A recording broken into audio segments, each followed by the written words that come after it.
Welcome to Siddhu sleep Tamil. இன்றைக்கி நல்ல ஒரு சூப்பரான சுவையான நண்டு கிரேவி, செம்ம டேஸ்ட்டில் கிராப் கறி. இப்போ அடுப்பில் ஒரு கடாயை வச்சுருக்கேன். சூடானதுக்கப்புறம் ஒரு 2 டீஸ்பூன் எண்ணெய், அதில் 1 டீஸ்பூன் சோம்பு, 1 டீஸ்பூன் சீரகம், 1 டீஸ்பூன் மிளகு, குருமிளகு, பெப்பர். இதை ஒரு தடவை நல்லா அந்த எண்ணெயில் ஃப்ரை பண்ணிக்கலாம்.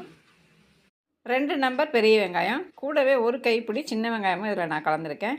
உங்களுக்கு முழுசுமே சின்ன வெங்காயமாக கிடைக்கிது அப்படின்னா 2 கைப்பிடி சின்ன வெங்காயமாகவே சேர்த்துக்கலாம். இப்போ வெங்காயத்தை நல்லா வதக்கிக்கலாம். இந்த சீரகம், குருமிளகு, வெங்காயம் இதெல்லாம் வதங்கும்போது அடுப்பை வந்து கொஞ்சம் குறைச்சி வச்சுக்கணும். பாருங்கள், இந்த அளவுக்கு வெங்காயம் வதங்கியிருக்கணும். இது வதங்கினதுக்கப்புறம் தக்காளி சேர்த்துக்கலாம். தக்காளி சின்ன தக்காளியாக நான் ஒரு 3 தக்காளி சேர்த்துருக்கேன். கூடவே ஒரு கைப்பிடி தேங்காய் துருவல், அதோட ஒரு 4-5 கருவேப்பிலை இலைகள் எல்லாம் சேர்த்துட்டு ஒரு வதக்கிடலாம். தேங்காய் போட்டிருக்கனால அடி பிடிக்கிறதுக்கு நிறையா வாய்ப்பு உண்டு. அதனால அடுப்பை கம்மியாக வச்சுக்கணும். கருக ஆரம்பிச்சிருச்சுன்னா அந்த டேஸ்ட்டு தான் நம்மளுக்கு கிடைக்கும். ஒரிஜினல் டேஸ்ட்டே நமக்கு கிடைக்காம போயிடும். இப்போ 2 துண்டு இஞ்சி போடுறேன். பூண்டு பல் ஒரு 6 போடுறேன். கொஞ்சம் மீடியமான சைஸ் பூண்டு, அதனால் பெரிய பூண்டாக இருந்துச்சுன்னா ஒரு 4 போட்டால் போதும். குட்டி பூண்டாக இருந்தால் ஒரு கட்டி பூண்டு அப்படியே பொரிச்சு போடணும். இப்போ இதெல்லாம் எல்லாமே சேர்த்து நல்லா வதக்கிக்கலாம். இப்போ இதோடவே ஒரு சிட்டிகை மஞ்சத்தூள், ஒரு 3 காஞ்ச மிளகா இதையும் போட்டு நல்லா ஒரு தடவை வதக்கிக்கலாம். அந்த சூட்லேயே வந்து காஞ்ச மிளகாலாம் வந்து நல்லா வறுபட்டுரும். ஃபஸ்ட்லேயே போட்டிருந்தோம்னா காஞ்ச மிளகா அப்படியே ஒரு மாதிரி கருகின மாதிரி வறுபட்டுரும். அதுக்காக தான் இப்போ போடுறேன். இப்போ மல்லி இல்லாதனால மல்லித்தூள் சேர்த்துக்கிறேன். 2 டீஸ்பூன் மல்லித்தூள் சேர்த்துக்கிறேன். 1/2 டீஸ்பூன் கரம் மசாலா. இந்த பொடிங்கள்லாம் சேர்க்கும்போது ஸ்டவ்வை ஆஃப் பண்ணிடணும். அந்த சூட்லேயே வந்து இந்த பொடிங்கள்லாம் ஃப்ரை ஆகும். பாருங்கள், இந்த அளவுக்கு வறுத்துருக்கணும். இப்போ இதை இறக்கி அப்படியே ஒரு தட்டில் கொட்டி ஆற வச்சு மிக்சியில் போட்டு நல்லா அரைச்சிட்டு வந்து வச்சுக்கலாம். இப்போ அடுப்பில் ஒரு கடாயை வச்சுருக்கேன். அதில் நல்லெண்ணெய் ஊற்றிக்கிறேன். ஒரு குழிக்கரண்டி நல்லெண்ணெய் ஊற்றிக்கிறேன். லைட்டாக கடுகு, சும்மா ஒரு 2 பிஞ்சு.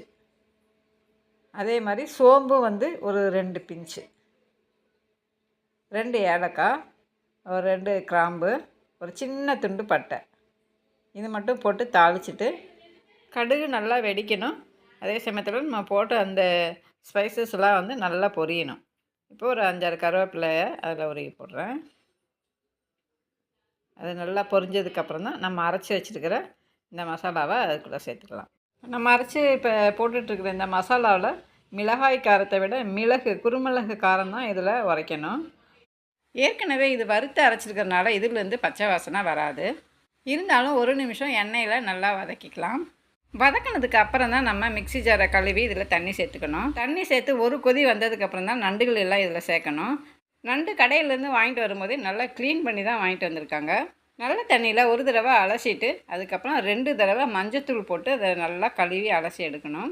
இப்போ ஜாரில் இருக்கிற அந்த தண்ணி கொஞ்சம் கழுவி இதில் சேர்த்துக்கிறேன். இப்போ இந்த அளவுக்கு நம்ம விட்டுட்டோம்னா கிரேவி வந்து கொஞ்சம் கம்மியாக கிடைக்கும். இது ரொம்ப திக்காக இருக்கிறதுனால இன்னும் கூட கொஞ்சம் தண்ணி சேர்த்துக்கலாம்.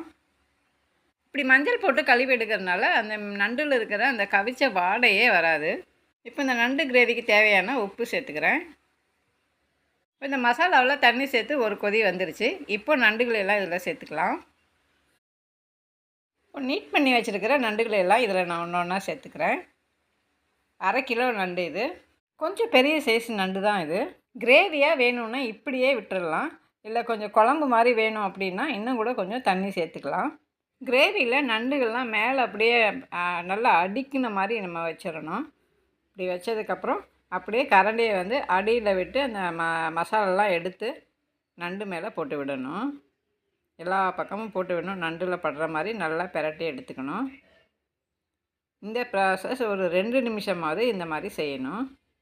அப்போ தான் நல்லா நண்டில் வந்து உப்பு, காரம், புளிப்பு எல்லாமே பிடிக்கும்.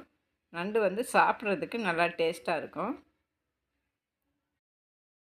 இந்த அளவுக்கு நண்டுகளை இந்த மசாலா நல்லா பிரட்டி எடுக்கணும். அடி பிடிக்காமல் பார்த்துக்கணும் முக்கியமாக. இப்போது நண்டுகள்லாம் வேகிறதுக்காக கொஞ்சமாக தண்ணி சேர்த்துக்கலாம்.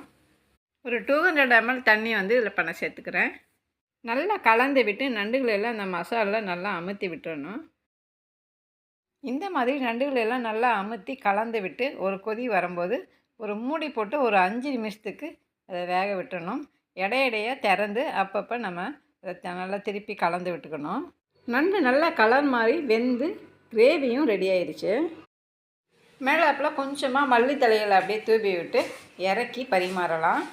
இந்த நண்டு கிரேவியில் இட்லி, தோசை, சப்பாத்தி சூடாக வடித்த சோத்தில் போட்டு சாப்பிட்டிங்கன்னா அட்டகாசமாக இருக்கும். நீங்களும் கண்டிப்பாக ட்ரை பண்ணி பாருங்கள். வீடியோ பிடிச்சிருந்தா ஒரு லைக்கை தட்டி விட்டு சப்ஸ்கிரைப் பண்ணி சப்போர்ட் பண்ணுங்கள். தேங்க்ஸ் ஃபார் வாட்சிங்.